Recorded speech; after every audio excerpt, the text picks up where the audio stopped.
The age of two persons differ by 20 years. तो इसमें से ओल्डर और यंगर होगा, तो हम कहेंगे एल्डर और younger. Two age differ by 20 year, दोनों का डिफरेंस है 20 ईयर।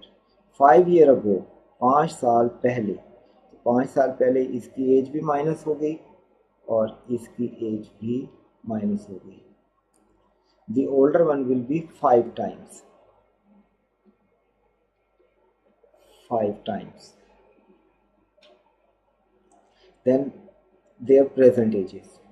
प्रेजेंट एजेस बताना है, तो इस इक्वेशन को एक्सपेंड कर लें।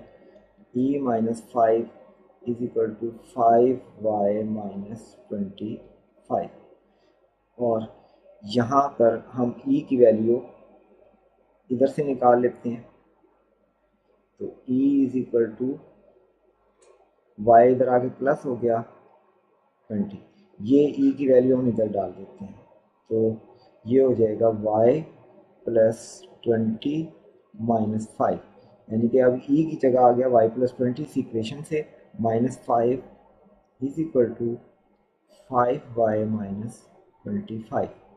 अब इसे सिंप्लीफाई करें, ये y इधर ले जाएं और 25 इधर ले आएं, तो ये हो जाएगा 15, 20 माइनस 5 15, और ये 25 इधर से आकर इसमें प्लस हो गया, और ये 5y माइनस y हो गया, ये y इधर आकर माइनस हो गया, तो ये हो गया 40 is equal to 4y and y is equal to 40/4 is equal to 10।